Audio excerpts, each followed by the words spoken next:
Las señales del mercado, los personajes claves del mundo empresarial y todo lo que quieres saber en el ámbito de los negocios. Con José Tomás Santamaría, director del Diario Financiero. En la 100.1 esto es TF en Infinita. 7:41 minutos y estrenamos sección en este trabajo conjunto que vamos a realizar a partir de ahora y durante toda la semana, lunes y viernes de la mañana, martes, miércoles y jueves es lo que faltaba, junto al Grupo DF, al famoso Diario Financiero, y hoy con nuestro director del Grupo DF, José Tomás Santamaría, acompañándonos esta mañana. ¡Qué gusto! ¡Qué honor! ¿Cómo estás? Muy bien, pues muy bien. Muchas gracias, Juan Manuel, por la presentación. También muy contentos y orgullosos por esta gran alianza que comenzamos hoy día y que esperemos dure por muchos años. Sí, estamos muy contentos también porque además tremendo prestigio el poder asociarse a el diario en materia financiera, económica y de mercados que hay en nuestro país. Así que nosotros estamos muy contentos. Y conversamos la semana pasada, preparando pautas y tirando ideas de temas, ¿no? José Tomás, justo hoy día en el estreno, el gobierno cumple 2 años y nos parecía interesante dar una mirada, si se quiere desde el punto de vista de los números, pero mucho más allá de los números, a lo que representan estos 2 años para el gobierno de un sector político que nunca antes había gobernado. Tal cual, lo conversábamos la semana pasada y era medio inevitable, que era probablemente el tema del cual había que abordar el día de hoy, desde una perspectiva económica, que es lo que hace el Diario Financiero. De hecho, hoy día llevamos un reportaje largo, justamente haciendo ese análisis de estos 2 años y haciendo una comparación también con lo que fueron los gobiernos anteriores, desde el retorno a la democracia. En sus primeros 2 años también. Siempre en sus primeros 2 años, claro, eso hay que ser bien para que sea equivalente. Claro, ya, para perfecto. que sea equivalente y comparable.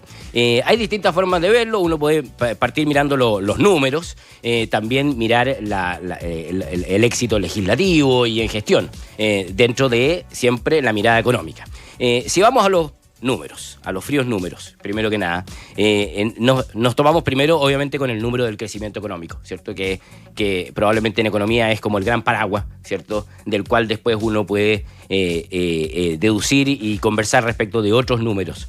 El crecimiento económico, si uno mira los primeros 2 años de mandato, tenemos un crecimiento que es de promedio de 1,1%, ¿ya? Tomando el 2,4% del año 2022 y el menos 0,2% del año 2023. Esto tomando los IMASEC de los 12 meses del año 2023. La cifra final corregida la entrega el Banco Central en unos días más. Pero tomando los primeros 12 meses con el IMASEC se da un decrecimiento de menos 0,2. Eso da un promedio de 1,1.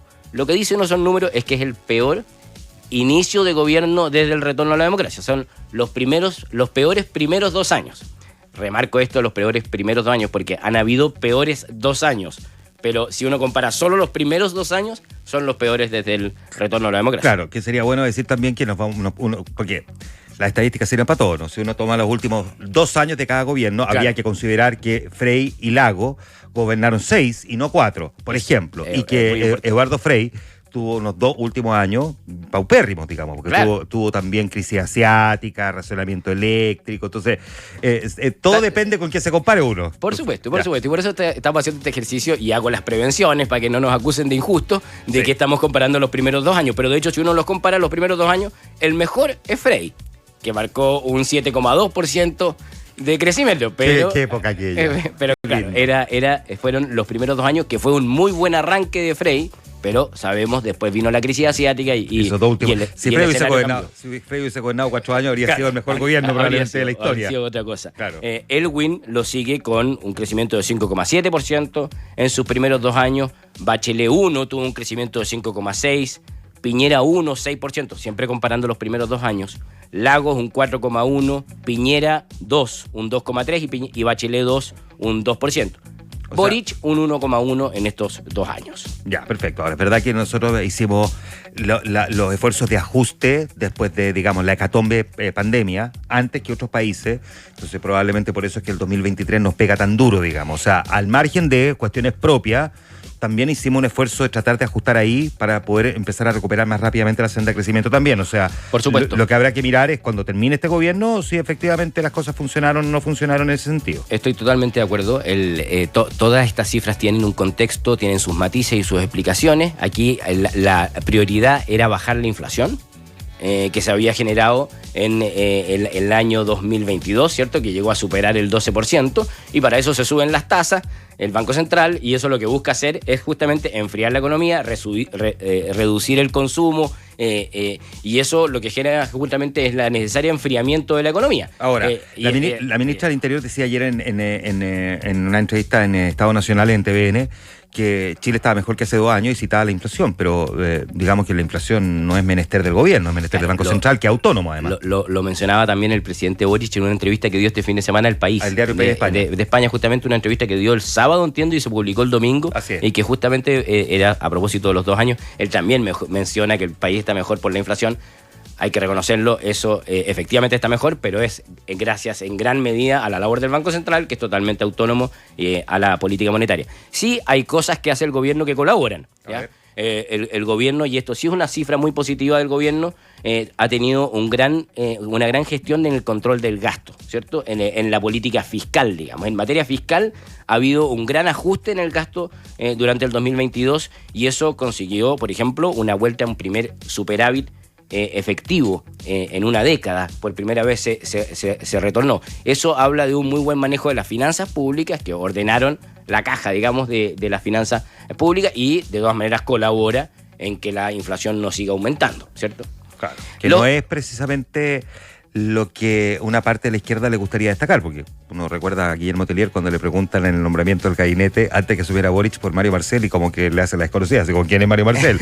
Y el control de gasto no es precisamente algo que caracteriza a la izquierda, pues la izquierda considera que a veces hay que gastar mucho para poder generar mayores grados de igualdad. Y por eso yo creo que eso es algo que hay que destacar del rol de Hacienda particularmente, y del ministro de Hacienda, Mario Marcel. También hay que reconocer y hay que recordar estas cosas, que esa mayor inflación se generó justamente por un aumento del gasto provocado por los retiros de fondos de pensiones, que fueron muy empujados por la entonces oposición, hoy oficialismo. Claro, y también por los IFE, los ingresos familiares de emergencia, donde también hubo una presión desde la izquierda para que el presidente Boric pusiera más lucas arriba a la mesa de la que estaba ofreciendo. También gestionado. Bueno, vamos a más cifras. A ver. La inversión, por ejemplo, también mostró la última proyección de inversión del Banco Central, que fue en diciembre pasado, en el último IPOM, dice que la inversión caería en 2023 un 1,9%. Esa cifra también vamos a tener la definitiva en unos días más, el 18 de marzo.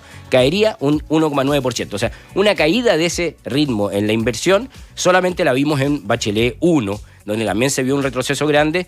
Muchos culpan de esto o responsabilizan de esto a la reforma tributaria de aquel entonces. ¿Te acuerdas? La reforma tributaria del ministro Arenas.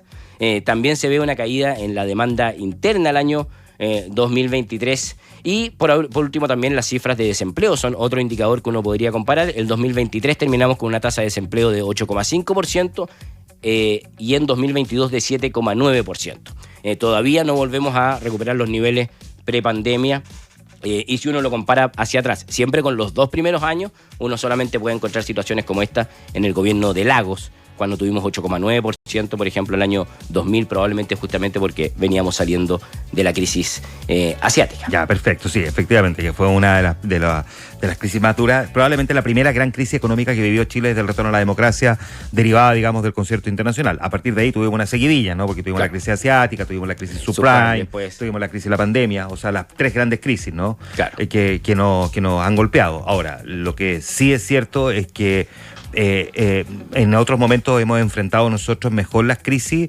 La crisis, probablemente la crisis subprime es de las 3 la que mejor pudimos enfrentar. Fuimos de los pocos países que logró, con el ministro Andrés Velasco. Con el ministro Velasco, claro. Pasar cambio, digamos, y ser, entiendo que, si no me falla la memoria, con Brasil, de los 2 países que en Latinoamérica no se desplomaron, digamos. Con una política contracíclica que ha sido muy celebrada y que... salió a gastar en lugar de apretar el cinturón, que fue lo que hicimos para la crisis asiática, y que con Carlos Mazada en el Banco Central, que llevó a que éramos 0, digamos.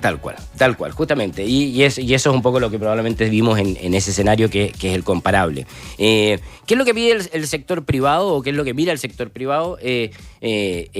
Justamente respecto de esta caída en la inversión, ellos ven que hay un clima que no ha sido pro inversión desde que comenzó el gobierno. Ayer lo decía el presidente de la CPC en una entrevista que daba en La Tercera, Ricardo Mewes, que justamente él hablaba de un sesgo ideológico antiempresarial en una parte del gobierno. Eso es lo que ven ellos, eso es lo que ven en el ambiente y lo que ha desmotivado, según ellos, la inversión. Es lo que uno también puede ver en las encuestas. Hay una encuesta que realiza ICARE con la UAI hace muchos años, y que es el índice de confianza empresarial. Si uno lo ve, desde que asumió el gobierno más o menos, en marzo de 2022, que la confianza baja del 50, es decir, se instala en una zona pesimista, digamos, la confianza empresarial, ¿ya? El mismo presidente Boric, en la entrevista que citábamos recién al diario El País, cuando le preguntan por sus sombras, él reconoce, en un comienzo no dimensionamos la importancia de dos aspectos fundamentales que hoy son prioridad en mi gobierno: el crecimiento económico y tener una perspectiva muy clara en seguridad. Son aprendizajes que he tenido en el camino. Él mismo reconoce que al comienzo no tenían la claridad respecto a la importancia del tema del crecimiento. Ahora, uno podría hablar de un sesgo tan marcado como lo era antes de que este gobierno asumiera. Lo pregunto porque yo creo que las cosas nunca son blanco y negro. Yo no creo en las cosas binarias, salvo lo evidente, no la vida y la muerte. Pero en esto, este gobierno, nadie habría imaginado que terminaría haciendo un acuerdo con Soquimich, por ejemplo, con SQM, y terminó firmando un acuerdo y celebrándolo, y de hecho la encuesta Plaza Pública Academ lo destaca como una de las cosas buenas que ha tenido este gobierno. Y uno dice, ¿habría uno imaginado que Gabriel Boric iba a anunciar un acuerdo de esta naturaleza? Entonces digo, hay un ánimo realmente anti-inversión. En cadena nacional, digamos. Y en cadena nacional, exacto. Y espérate, decir, no fue un tuit, no, en cadena nacional. Y destacándolo, es tan anti-inversión como... Probablemente las cosas han ido cambiando también en el camino. Recordemos que cuando partió este gobierno estábamos en todo el debate respecto de la convención constitucional, ¿cierto? Del resultado de lo que finalmente fue la derrota del 4 de septiembre, en donde el mismo presidente reconoce en esa entrevista que mencionábamos del País que él se involucró también en que se aprobara este proyecto, que sí en el mundo empresarial era considerado como una propuesta constitucional muy antiempresarial, ¿cierto? Claro. Entonces, en ese momento, cuando asume el gobierno y cuando estábamos en pleno de esa discusión, había una sensación muy distinta. Pero yo creo que el resultado de la elección del 4 de septiembre cambia totalmente la forma de discusión, cambia el debate y lleva también a bajar la pelota al piso y que el gobierno cambiara un poco su discurso. Cambia el discurso, cambian los equilibrios de poder al interior del mismo gobierno. O sea, el gobierno le echa mano al socialismo democrático, digamos, en roles como Ministerio del Interior y otros. Y donde de alguna manera hay un giro también, pero al mismo tiempo muchos dicen que el gobierno perdió 6 meses muy valiosos. Haber esperado la aprobación de un borrador que finalmente no solo no se aprobó, sino que fue rechazado muy mayoritariamente, y donde se perdió tiempo para avanzar en materia legislativa. Si uno mirara el gobierno en términos legislativos, ¿qué habría que decir ahí? Fíjate que también lo reconoce el presidente en esta entrevista en El País. También lo dice, que lo reconoce como uno de los, no sé si habla de errores, estoy parafraseando, pero también dice que haber esperado o haber que muchas reformas quedaran pendientes ante el resultado de la elección del plebiscito fue un error. Hay 3 grandes reformas económicas que se han aprobado y que uno podría decir son un éxito para el gobierno, independiente si uno considera que son buenas o malas para el país, ¿cierto? Que es la reducción de la jornada laboral a 40 horas, el royalty minero y el salario mínimo a 500.000 pesos. Son las 3 grandes reformas que se aprobaron y que uno podría decir son un éxito, y también hay que reconocer que son 3 reformas que salieron del Congreso muy distintas a cómo entraron, ¿ya? O sea, con muchos cambios que se generaron en el debate, y eso también hay que reconocérselo al gobierno porque estuvo muy abierto, y también muy pragmático, digamos, porque si no tenía cómo aprobarlos, digamos. Ahora, 2 de esas 3, salario mínimo y reducción de jornada laboral, la gente la destaca en la encuesta Academ. Ya vamos a conversar con Roberto Isixson más adelante en el programa, pero la gente las valora muchísimo, más allá, como dices tú, si uno está de acuerdo o no en cómo quedaron esas reformas al final. Sí, y también uno reconoce que hay una que hay una actitud, digamos, por llegar a acuerdos en esas tres grandes reformas. No sé si tenemos un minuto para repasar cómo fueron los 2 primeros gobiernos desde el retorno a la democracia, porque hay cosas que uno puede ir mirando y que uno va echando de menos, digamos, al leer la historia, ¿cierto?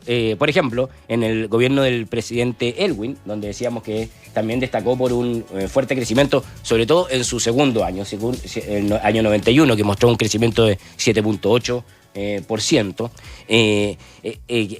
La gran reforma que a mí me llamó la atención leyendo es la reforma tributaria que se aprobó en 80 días. En 80 días, veamos, uno podría decir que el gran fracaso que ha tenido este gobierno, el gobierno del presidente Boric, acuérdate, fue el rechazo de la idea de legislar de la reforma tributaria hace justo un año atrás, digamos, que se rechazó la idea de legislar de la reforma, que fue un gran golpe para el gobierno en la Cámara de Diputados y que ralentizó toda la discusión en torno a los cambios tributarios. El presidente Elwin, en otro Chile, en otro momento, la política de los acuerdos. Con la política de acuerdos, logró aprobar. La necesidad de mostrar que la clase política era capaz de ponerse de acuerdo porque veníamos, digamos, la incapacidad de entendimiento entre las fuerzas políticas que derivaron, digamos, en la hecatombe de la Unidad Popular. Así que aquí, de vuelta con un parlamento, o sea, tenemos que hacer la pega y ser capaces de ponernos de acuerdo. Y yo creo que ahí la derecha también contribuyó, digamos, con su granito en ese sentido. Digamos. Y así fue la política de los acuerdos de los años 90, que muchos han citado, oye, ¿por qué no podemos repetir una política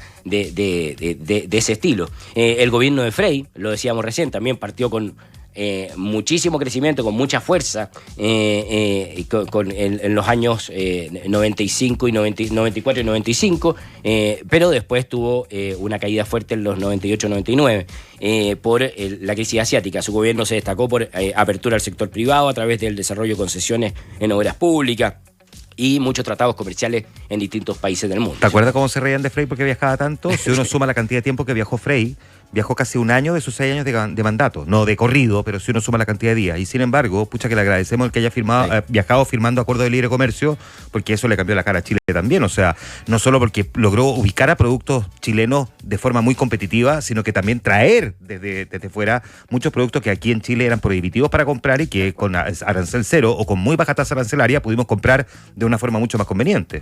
Son todos aspectos que hoy día uno mira y recuerda y mucha gente podría echar de menos. En el gobierno de Lagos, por ejemplo, los primeros 2 años se creó el seguro de cesantía. En los primeros 2 años también se redujo la jornada laboral de 48 a 45 horas y estuvo también la agenda pro crecimiento, que es algo que hoy día también muchos miran en el sector privado con envidia o o dicen esto es un camino que uno, o un ejemplo, ¿qué nostalgia? Esa es la palabra, un ejemplo que uno podría seguir hacia el futuro, que fue justamente un acuerdo que firmó el sector público negoció con la SOFOFA, digamos, con la dirigencia empresarial de ese momento y que tenía que ver junto una serie de medidas que tenían como objetivo reactivar la economía. Eso se anunció el 31 de enero del 2002, es decir, justo cuando estaban a puertas de cumplir los 2 años de mandato. Cortito, Piñera y Bachelet, ¿qué cosas recordaríamos ahí? Bueno, Piñera, en su primer mandato, el terremoto, ¿cierto? Sí, y el proceso de reconstrucción y la reforma tributaria que existió para financiarlo. Se creó el Ministerio de Desarrollo Social en octubre del 2011, es decir, antes de que se cumplieran los 2 años, y también antes de que se cumplieran los 2 años, se creó la ley del postnatal de los 6 meses, ¿te acuerdas? Que fue muy importante también. En el segundo mandato, en cambio, todas las cosas que uno recuerda son las grandes reformas que se generaron después del estallido social, que también fue en la primera mitad del mandato. Sí, porque de hecho no había cumplido Piñera 2 años cuando se produjo el estallido. No había cumplido 2 años. De hecho, el COVID fue justo cuando cumplió 2 años. Pero el estallido social fue previo y por lo tanto todos los proyectos de ingreso mínimo garantizado, el alza de pensiones solidarias que se duplicó en ese momento, el congelamiento de tarifas eléctricas, todo eso fue justamente previo a los 2 años. De Bachelet en su primer mandato, recordamos la creación de la Comisión Marcel, que fue justo el 16 de marzo, por ejemplo, y que nos da cuenta de cuánto tiempo llevamos discutiendo sobre la reforma de pensiones, y la gran reforma de pensiones que generó el Pilar Solidario, esa se promulgó el día 11 de marzo del 2008, es decir, un día como hoy, digamos, justo cuando se cumplían los 2 años de mandato. Respecto de su segundo gobierno, en cambio, el gran recuerdo es la reforma tributaria, que logró ser aprobada en el mismo año en que asumió. Nunca Alberto Arena ha hablado sobre su reforma tributaria. Nunca más Todos, tú y yo, hemos estado persiguiendo a Alberto Arena por años para que nos dé una entrevista. Algún día la irá a dar. Dio una entrevista, me acuerdo, alguna vez, pero claro, nunca ha ahondado en detalle respecto del impacto, porque muchos la responsabilizan como una de las que mayor impacto ha tenido en crecimiento. Negativo, claro. y en la inversión. De hecho, acuérdate, un par de años después, esto ya no dentro de los primeros 2 años de Bachelet, hubo que hacerle reformas que estuvieron a cargo ya del ministro Valdés cuando lo reemplazó. Volvamos al presente. Eso te iba a decir, para cerrar, volvamos al presente y lo que le debería esperar al gobierno en su segunda mitad de la administración. Bueno, el presidente lo decía en esta entrevista en El País, si le preguntan directamente qué es lo que debiéramos esperar los próximos 2 años, así como para que ordene la discusión. En políticas concretas, dice él, la prioridad es mejorar pensiones, seguridad y retomar el crecimiento económico. Ya, esos son 3 cosas, digamos. Reforma previsional, crecimiento económico y seguridad. No habla de pacto fiscal ahí, ¿eh? No habla de pacto fiscal. Ahora muchos dirían, oye, para financiar todas estas cosas necesitamos el pacto fiscal. Sí, pero claro. no está. Yo creo que el presidente se da cuenta que su legado está más en la reforma previsional que en el pacto fiscal, porque reformas tributarias, el pacto fiscal es una forma en como lo llamó el gobierno, pero en el fondo es una reforma tributaria, ¿cierto? Sí. No es más que eso. Y reformas tributarias han habido en todos los gobiernos. Una gran reforma de pensiones que venimos esperando hace muchos años, que aumente 6 puntos la cotización, que permita una alza en las pensiones y que también modifique de manera tan rotunda como él quiere la gobernanza, ¿cierto? Que termine con las AFP como las conocemos. Eso sí ya sería un legado muy importante y yo creo que el presidente eso se da cuenta y por eso es que es lo que él intenta empujar. Ahora, en crecimiento económico, que es una de las prioridades que él se fija, en enero partimos bien, ¿cierto? Un IMASEC de 2,5%, mejor al esperado, el mejor indicador de desempeño en en un año y medio, más de un año y medio de resultados. Es un muy buen punto de partida. El ministro Marcel lo celebró, los economistas en general también. Hay diferencias respecto de si esto alcanza para marcar tendencia de lo que viene el año, y eso es lo que tenemos que esperar, a ver si este vuelito que partimos en enero se mantiene durante el año. Ya hay un compromiso para terminar con la permisología, o al menos acotarla, que sabemos que es uno de los grandes anuncios que hizo el presidente ahora. Sin embargo, apareció la preocupación con la inflación los últimos días. Claro, y solo para terminar el tema del crecimiento, la mayor preocupación es crecer en inversión, en donde veíamos que hubo una caída durante el año 2023 y no es muy promisorio lo que viene. La última estimación del Banco Central de diciembre pasado fue que la inversión iba a crecer 0% este año, ¿ya? Entonces, lograr revertir eso probablemente es uno de los grandes desafíos del gobierno, si es que quiere que el crecimiento económico sea una de las cosas importantes dentro de este año. Y, por supuesto, estar muy atento a la inflación, que el dato de febrero fue mayor al esperado, fue 0,6%, se esperaba 0,2%, y eso instaló en 4,5%. La inflación anual es un tema al que hay que estar muy pendiente y pendientes también de cómo lo mire el Banco Central y de sus decisiones de tasa. Respecto a la reforma, lo decía el presidente, es la reforma de pensiones, la gran discusión que se va a dar durante el año, que además el gobierno sabe que está apurado porque viene la elección municipal que va a enredar cualquier discusión política y por lo tanto tiene que avanzar rápido en una discusión que no está fácil. Acaba de iniciar su trámite en el Senado, después de haber pasado a la Cámara de Diputados. Pasó un proyecto bien enredado porque si bien se aprobó en general, se le rechazaron muchas normas, entonces sí, hay que hacer mucha reingeniería en ese debate. De todas maneras va a terminar en comisión mixta, así que en general los expertos son escépticos respecto de si va a conseguir o no éxito. Sí, uno ve un buen ambiente, tanto del gobierno como de la oposición, de buscar llegar a acuerdos. Y eso es lo que vamos a ver. ¿Es ahora o nunca? Porque después de octubre se acaba el gobierno. José Tomás Santamaría, el director del grupo del DF, que nos acompaña los lunes y los viernes en la mañana. Vamos a tener, por supuesto, también nuestra sección en la tarde, en lo que faltaba, martes, miércoles y jueves. Un gusto, buen estreno. Y por supuesto que esto va a quedar disponible en formato podcast y también en nuestra web infinita.cl. Te pasaste, ¿eh? Muchísimas gracias. Un abrazo. 8:04. Esto fue DF en Infinita con José Tomás Santamaría, director del Diario Financiero. Un espacio para conversar e informarse por la 100.1.